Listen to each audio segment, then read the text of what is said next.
신명기는 하나님을 선택하고 그리고 날마다 하나님을 최고의 자리에 모시는 것, 그래서 계명을 지키는 삶에 대한, 그리고 행동에 대해, 그리고 우리가 어떻게 그 하나님의 말씀을 지키며 살 건지에 대한 얘기가 있습니다. 우리가 그런 말씀이 있잖아요. 하나님의 말씀이 있으면 그 말씀이 2000년 전의 말씀인데 그것을 오늘 우리는 어떻게 적용할 것이고 어떻게 살아낼 것인가. 그러니까 적용과 삶과 행동에 대한 부분들이 강조되어 있다는 것이죠. 그렇다면 어떤 사람이 말입니다. 자신의 인생에서 하나님의 말씀을 따르고 또 그분을 주인 삼고 살아간다면 어떤 변화가 일어날까요? 아무런 변화도 기대하지 않으면서 하나님을 주인 삼고 하나님 말씀을 따른다라는 것은 솔직히 좀 기대가 없는 거고 소망이 없는 거지 않습니까? 오늘 말씀의 끝부분을 우리가 다다르면서 이 질문에 대한 대답을 얻었으면 좋겠습니다. 여러분, 십계명은 구약 성경에 어디에 적혀 있습니까? 그렇죠. 출애굽기에 적혀 있습니다. 그리고 또 신명기에도 적혀 있습니다. 근데 이렇게 두 군데에 선포되는 이유가 있습니다. 먼저 십계명이 처음 선포된 것은 출애굽기이고 광야지요. 광야라는 것은 아무것도 없는 곳입니다. 그러니까 하늘을 바라보고 하나님을 바라볼 수밖에 없는 공간이고 환경이죠. 근데 그와 다르게 신명기에서 이 십계명이 선포되어지고 있는데 그곳은 아직 광야지만 가나안 땅에 들어가서의 상황을 말하고 있는 것이기 때문에 가나안에 선포되고 있는 것이죠. 그러니까 가나안은 하나님을 떠나도록 만드는 땅입니다. 그러니까 광야는 하나님을 찾을 수밖에 없는 땅이라면 가나안은 하나님을 떠나도록 만드는 땅. 결국엔 상황과 환경이 달라져 있기 때문에 하나님의 말씀이 십계명을 다시 선포하게 되는 것입니다. 그래서 그 십계명을 어떻게 지켜나갈 것인가. 광야에서는 그랬는데 가나안이라는 상황에서는 어떻게 그 계명을 지키며 살아낼 것인가에 대한 부분들이 적용과 초점이 맞춰져 있는 것이죠. 그 중에서도 오늘 신명기 12장은 십계명의 1계명과 2계명을 어떻게 실천하며 살아낼 것인가, 그거에 대해 적혀 있습니다. 여러분, 1계명과 2계명은 여러 계명 중에 그냥 하나가 아니라 신앙의 기초가 되는 것이고 우선순위가 되는 것입니다. 하나님을 최고의 자리에 모셔라. 그리고 하나님 외에 다른 우상을 섬기거나 만들지 말라. 그 내용이죠. 우리가 계속해서 신명기를 통해서 살펴보고 강조하는 것은 하나님을 떠나서도 안 되고 하나님을 중심에 둬야 되고 또 하나님의 하신 말씀의 계명을 지켜야 된다는 것이죠.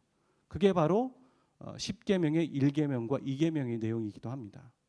신앙생활도 그것이 중요한 것이죠. 여러분, 여러분의 오른쪽에 보면 십자가가 있지 않습니까?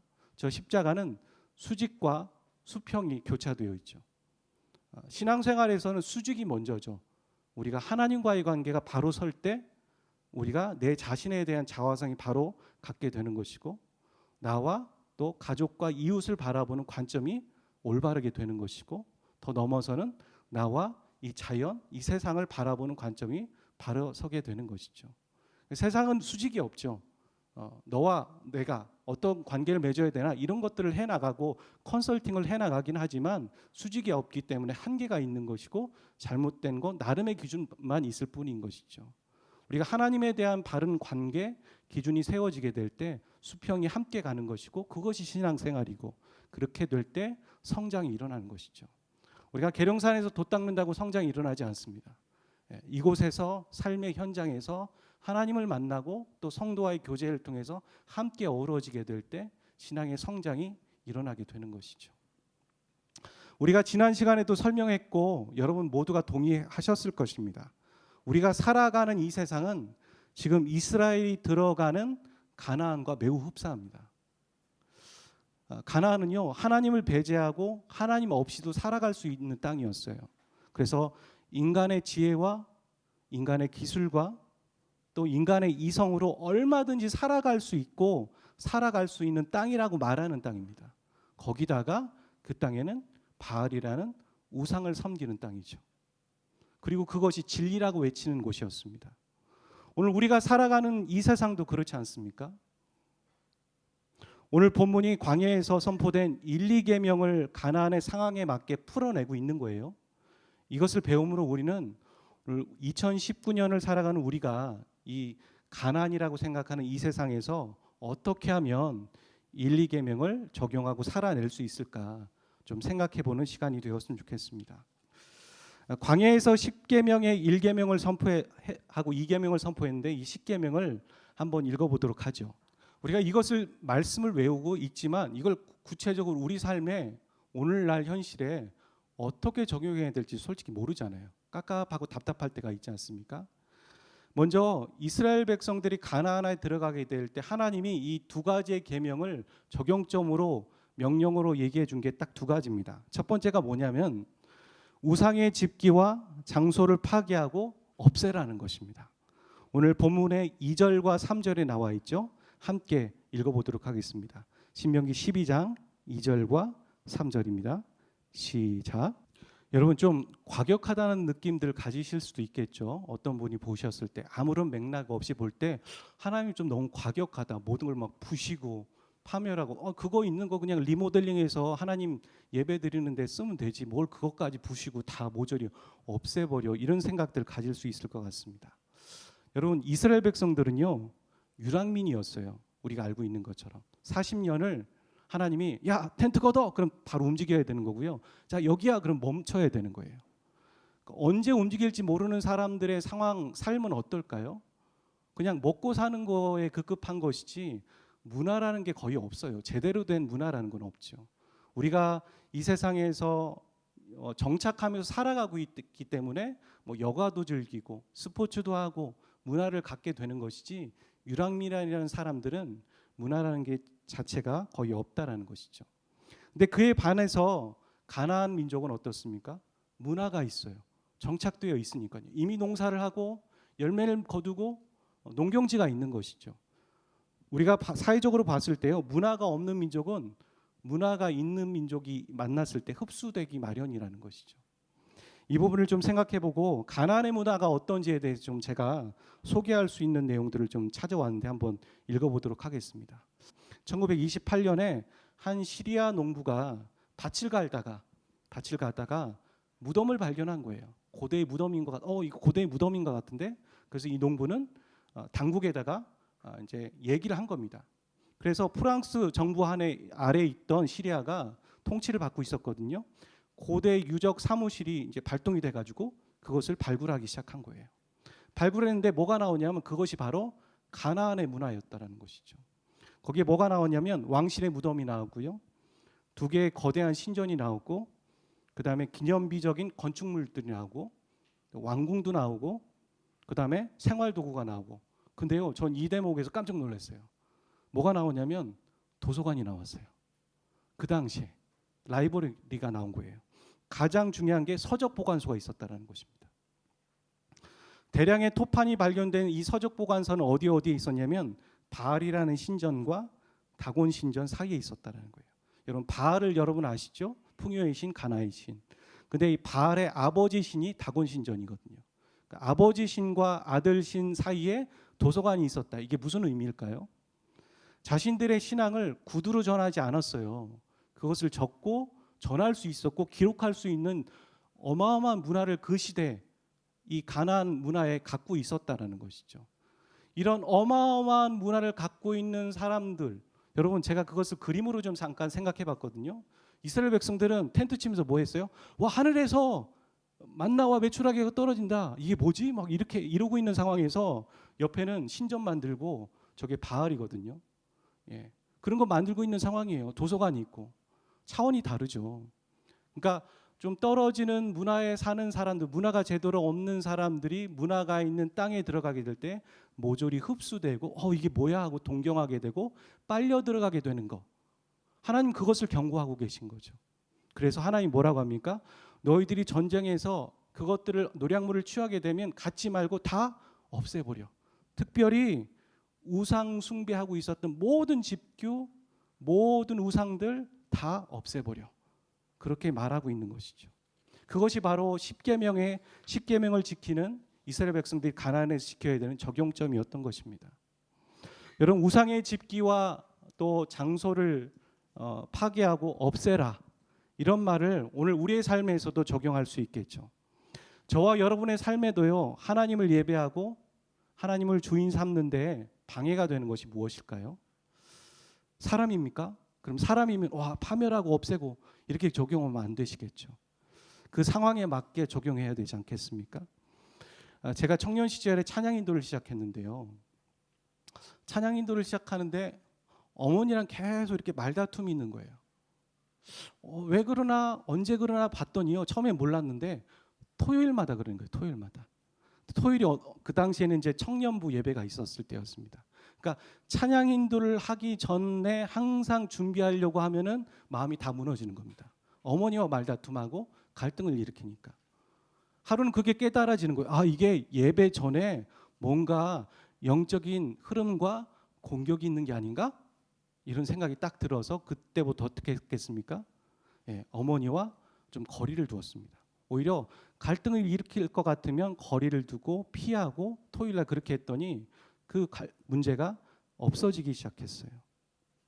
여러분, 요셉이 말이죠, 창세기에 보면 애굽의 노예의 신분으로 팔려갔을 때 보디발의 장군의 집에 갑니다. 그리고 보디발의 장군의 집에서 보디발의 아내가 그 요셉을 유혹할 때가 있었죠. 여러분 아실 겁니다. 그 젊은 외모가 준수한 청년을 유혹하는 아내, 여자, 그리고 그 요셉은 혈기왕성했어요. 그때 그 요셉이 취했던 행동이 뭐였는지 아세요? 사단아, 썩 물러가라. 어디서 이 여자가, 그러지 않았어요. 그는 그 자리를 피했다라는 것이죠.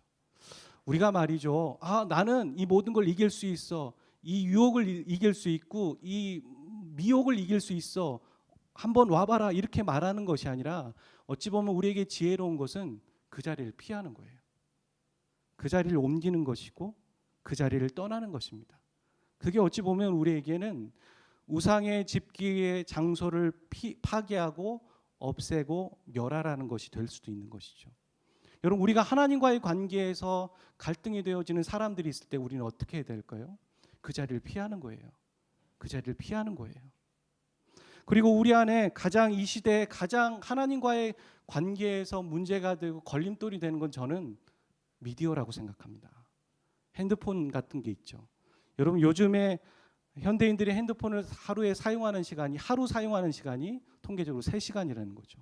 우리가 잠깐 보는 것 같지만 그 시간을 모으면 3시간이라는 거예요. 버스에 타거나 지하철 타면 다들 뭐합니까? 일동 묵념합니다. 다들 핸드폰을 보고 있거든요. 밖을 보는 사람이 없어요. 생각하는 사람이 없어요. 서로 어떻게 지내나 그런 거 보는 사람이 없어요. 그냥 다 자기가 들고 있는 핸드폰을 보고 있는 시대에 살아가고 있는 것이죠. 저는 핸드폰을 성경으로 보고 있어요. 저는 이걸 말씀 묵상하고 있어요. 이걸로 동영상으로 설교 말씀을 듣고 있어요. 여러분, 어디까지 그게 가능할 거라고 생각하세요?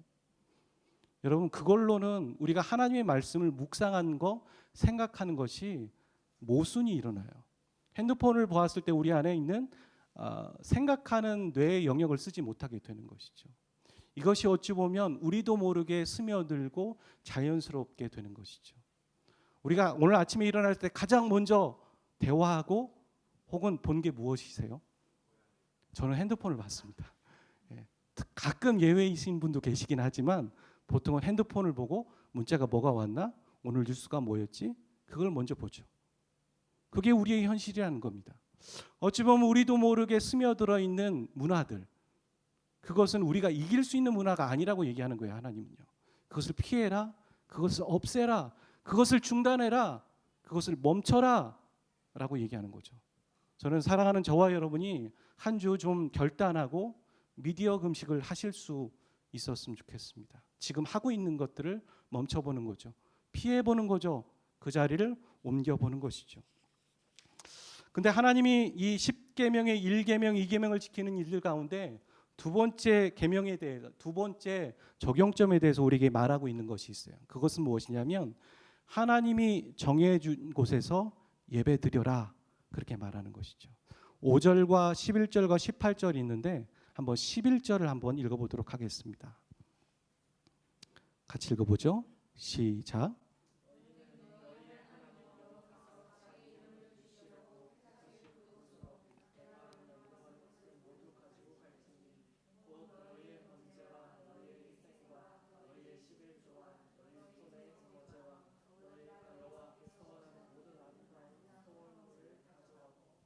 여러분, 하나님이 정해 주신 곳이라고 하면 우리가 하는 질문이 뭐예요? 어디예요? 거기가 어딘데요? 장소 얘기하잖아요. 근데 이 본문에서도 보면요, 신명기를 다 훑어봐도요, 하나님이 정해 주신 것이 어딘지 나오고 있지 않아요. 초점이 어디에 있냐면요, 지명이나 장소의 일을 얘기하고 있는 게 아니에요. 마치 사마리아 여인이 주님 어디서 예배 드려야 돼요? 그리심산입니까? 여기입니까? 이렇게 얘기할 때 주님은 장소 말하고 있지 않잖아요. 그렇죠. 그런 비슷한 뉘앙스인 것 같아요. 지명이 나와 있지 않고요, 여기의 핵심은 뭐냐면 하나님이 정해 주신 곳이에요. 예배는 무엇이라고 생각하세요? 예배는 인간의 편한 대로 장소를 정하고 내 마음대로 선택해서 구별해서 드리는 거 예배 아니라고 성경은 지금 말하고 있는 것이죠. 하나님이 주인 되시고 하나님이 주인공 되고 하나님이 초점 맞춰지는 게 예배예요. 오늘날 많은 교회 예배들, 우리의 예배들이 어떤가요? 한번 좀 질문해보고 생각해보면 좋겠어요. 사람을 위해서, 사람이 이롭기 위해서, 사람이 이러니까 좀 더 편하기 위해서, 우리가 예배 안에서 생각하는 내용과 주제와 단어들은요, 사람이에요. 우리가 고민하는 거 어떻게 하면 우리가 회중들이 하나님을 예배하기 위해서 어떻게 해야 되는 그런 고민이 아니라 사람을 어떻게 하면 편하게 하지? 예배에서 사람에게 어떻게 하면 신경 집중하게 할까? 이런 얘기를 하고 있는 거죠. 심지어는 예배에서 하고 있는 찬양 또한 우리가 어떻게 부를까? 이런 얘기를 하는 거예요. 똑같은 얘기지만요, 하나님이 우리 공동체에 부르기 원하는 찬양은 무엇일까? 같은 것 같지만 다르죠. 하나님이 원하시는 찬양은 무엇일까? 찾고, 또 우리가 반주하고 PPT를 넘기는 것도 왜 그렇게 합니까? 우리가 사람들을 위해서가 아니라 사람들이 하나님께 나아가 예배드리고 집중할 수 있도록 하기 위한 것뿐이죠. 여러분, 오늘 읽었던 11절의 본문에 잘 보면요, 뭐라고 얘기하느냐면요, 하나님이 정해 주신 곳이긴 한데 뭐라고 하냐면 자기의 이름을 두시려 한 곳이라고 말해요. 그곳에는 하나님이 계시지 않다라는 얘기예요. 일단 신명기에서 봤을 때 하나님이 계시지 않아요. 하나님의 이름이 있는 거예요. 여러분, 베델교회란 이곳에 하나님이 계십니까? 이 예배당에 하나님이 계신 게 아니에요. 그렇죠? 우리의 안에 성령께서 임재하시기 때문에 우리가 성전이지 않습니까? 그 성전인 사람들이 모여서 하나님을 예배하는 것뿐이지 여기에 하나님이 지금 계시고 있는 게 아니라 하나님의 이름을 우리에게 허락하신 거죠. 아, 교회 예수님을 믿는 거, 하나님을 섬기는 거 그렇게 말하지 않습니까? 근데 오늘날의 교회가 해야 될 일이 뭐예요? 목사의 이름을 드러내고 사람의 이름을 드러내고 자기 교회가 얼마나 대단한 사업을 하고 있는지를 드러내는 게 교회가 존재해야 되는 이유가 아니에요. 하나님은 교회에게 자기의 이름을 두셨다는 거예요. 그러면 어느 교회 하면 누구가 생각나야 되는 겁니까? 예수 그리스도. 어느 교회 하면 하나님, 어느 교회 하면 복음이 생각나야 되는 거예요. 근데 오늘날의 현실은 어느 교회 하면 거기 건물이 되게 좋아, 거기 그거 어떻고, 그러면 안 된다는 거죠.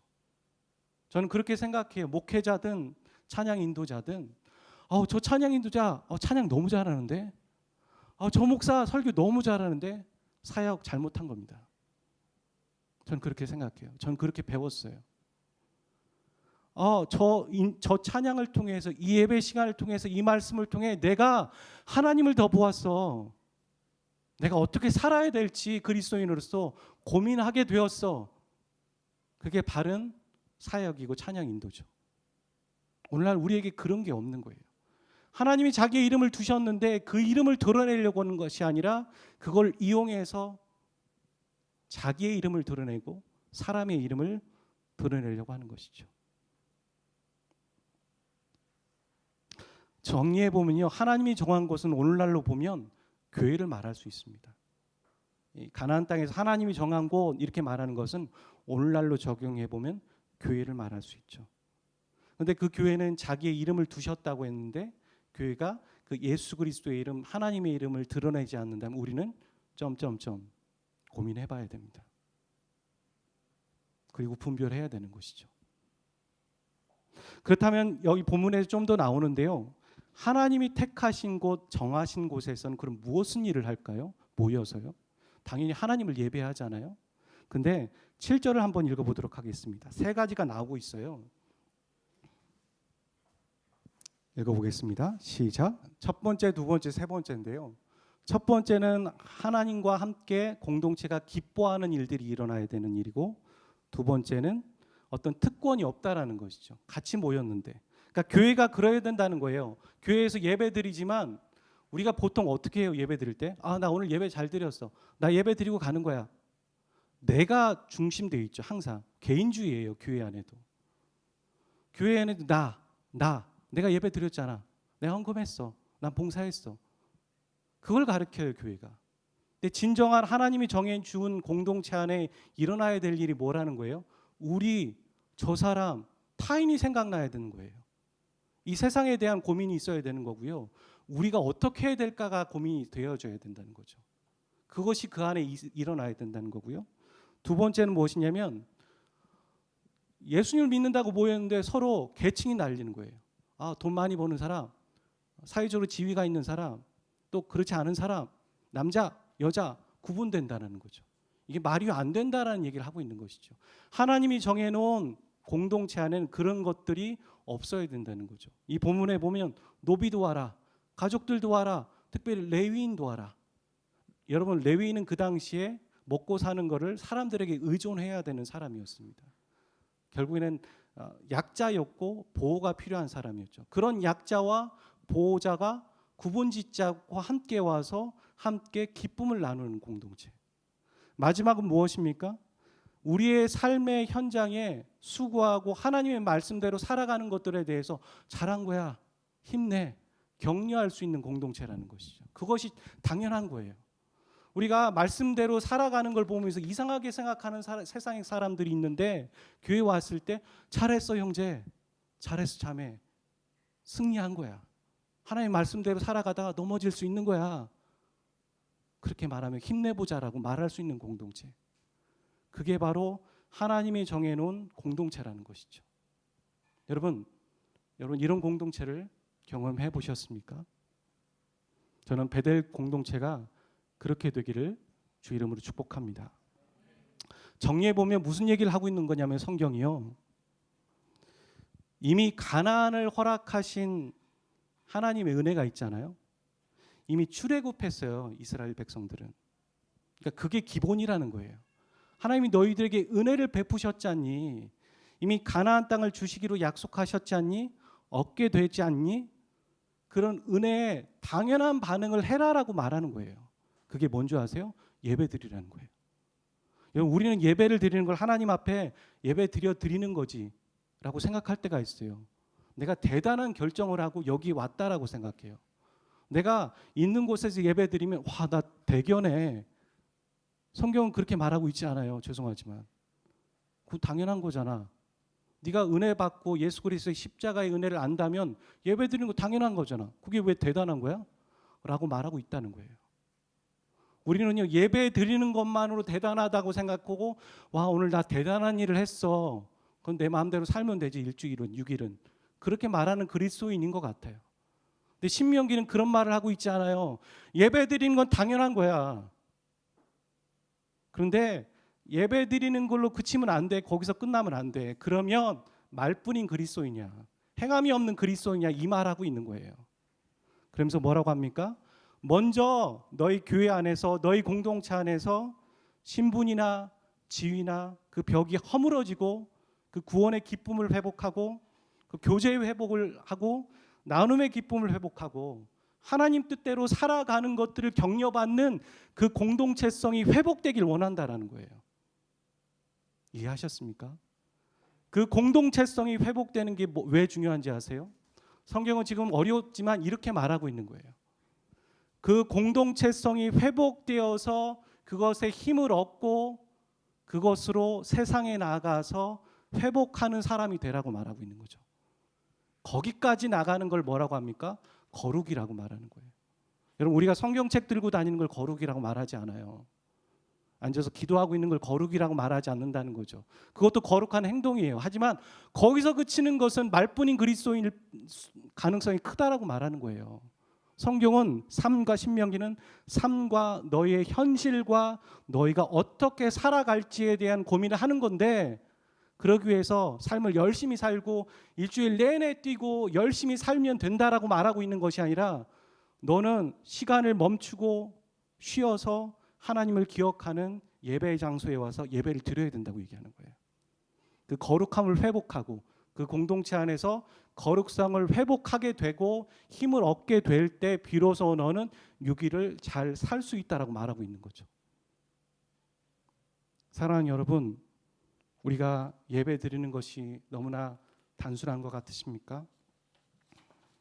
너무 쉬운 거고 기본이라고 생각하십니까? 일주일을 살아가다가 하루를 멈춰서 그곳에서 하나님이 정한 곳에서 예배 드리는 건 매우 중요한 것이라고 신명기는 말하고 있습니다. 근데 그냥 예배 드리는 것만 중요한 것이 아니라요, 우리가 드리는 그 예배의 처소 공동체가 회복되는 것을 위해 함께 기도하고 애쓰셔야 합니다. 왜냐하면 여러분이 살 길이 거기에 있기 때문이에요. 여러분이 그곳에서 세상 그 어떤 곳에서 경험할 수 없는 그 공동체성과 거룩을 회복하셔야지만 여러분이 6일의 삶을 살아갈 수 있기 때문입니다. 여러분, 세상에 오늘날 교회가 왜 힘이 없습니까? 그 많은 사람들이 모이는데 왜 능력이 없습니까? 거룩함이 없기 때문이에요. 그 거룩함이란 무엇입니까? 기도 열심히 하면 됩니까? 기도 열심히 해서 세상이 변하지 않아요. 기도 열심히 하고 그렇게 살아내는 삶이 있어야 세상이 변하는 거예요. 여러분, 기도 열심히 하고 그렇게 살아내는 걸 꼭 정치에서 해야 됩니까? 아니요. 하나님이 우리를 부르신 그곳에서 거룩하게 살아가는 거거든요. 여러분, 자녀들은요, 어디서 힘을 얻는 줄 아세요? 밖에 나가서 아무리 인정받아도요, 의미 없어요. 가정에서 부모가 너 잘하고 있어, 괜찮아, 그 말 한마디에 힘을 얻고 세상에서 당당하게 살아갈 수 있는 거예요. 그렇잖아요. 하나님 그 얘기하는 거예요. 지금 너 어디서 힘을 얻을 거니? 어디서 힘을 얻으려고 그래? 내가 정해놓은 그 공동체 안에서 힘을 얻고 회복을 하고 거기서 얻어내서 밖에 나가서 살아내는 거야. 순서가 바뀌었어 라고 말하는 거죠.